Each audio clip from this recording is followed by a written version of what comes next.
Pour moi, les femmes entrepreneurs ont rigoureusement les mêmes chances de réussir que les hommes. Elles peuvent réussir les choses les plus difficiles. J'ai vu des femmes entrepreneurs reprendre à la barre du tribunal des entreprises qui avaient déposé le bilan et arriver à les redresser. J'ai vu des femmes dans les entreprises familiales qui avaient dit dans un premier temps c'est pas pour moi, j'y arriverai pas, et qui après que l'entreprise ait connu des difficultés avaient réussi à revenir dans l'entreprise et à redresser la barre. Elles sont donc capables des choses les plus difficiles et puis des choses les plus belles aussi. On a dans nos accélérateurs de croissance plusieurs femmes entrepreneurs qui ont décidé de prendre 2 ans pour activer tous les leviers de croissance possibles et imaginables pour doubler, tripler la taille de l'entreprise. Et elles sont présentes dans tous les secteurs, non pas seulement dans les industries créatives comme on pense souvent, mais aussi dans les bâtiments travaux publics, aussi dans le ferroviaire, aussi dans le nucléaire. Et donc réussir pour elles, c'est possible, il faut qu'elles aient confiance en elles. 60% des femmes trouvent que l'entrepreneuriat est une belle voie d'épanouissement, indépendante et libre, mais seulement 30% pensent qu'elles peuvent y arriver, et donc elles sont très peu nombreuses à passer ce cap. Seulement 11% de femmes entrepreneurs en France, c'est beaucoup trop peu, compte tenu de leur capacité et de leur talent, et donc c'est ce déclic de confiance que nous voulons encourager chez BPI France. La mixité est un sujet très important chez BPI France, qui vient de se doter d'une charte égalité professionnelle homme-femme. Quand on en parle aux entreprises, c'est bien aussi de s'appliquer les sujets à soi-même.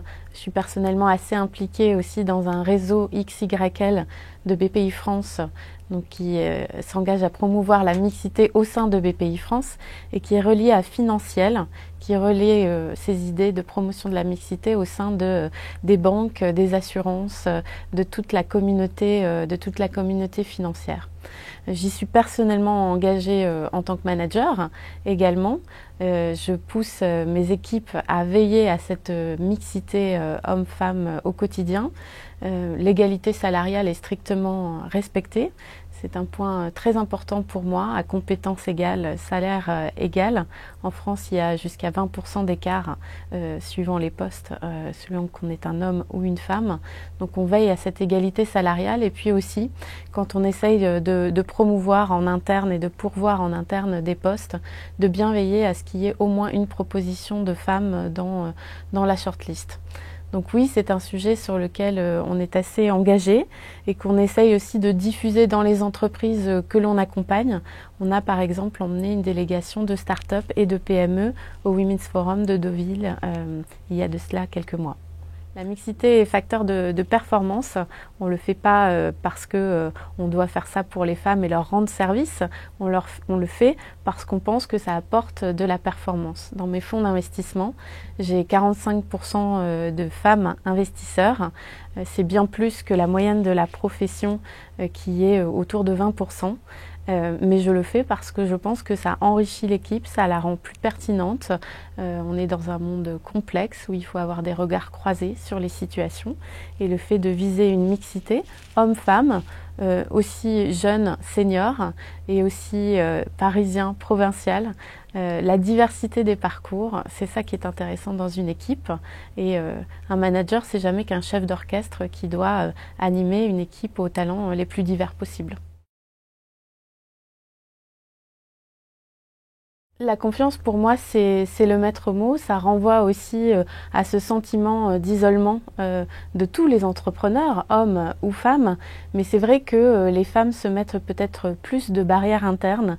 C'est ces chaînes-là qu'il faut réussir à briser à travers du mentorat. On accompagne l'initiative WBMI, Women in Business Mentoring Initiative, qui est une initiative franco-américaine de mentorat avec laquelle on a beaucoup de bonheur à coopérer. Mais aussi, on essaye de greffer autour d'elle du conseil personnalisé. On essaye aussi de faire en sorte qu'elle se constitue des comités stratégiques, des conseils d'administration, quand les entreprises sont un peu plus grosses.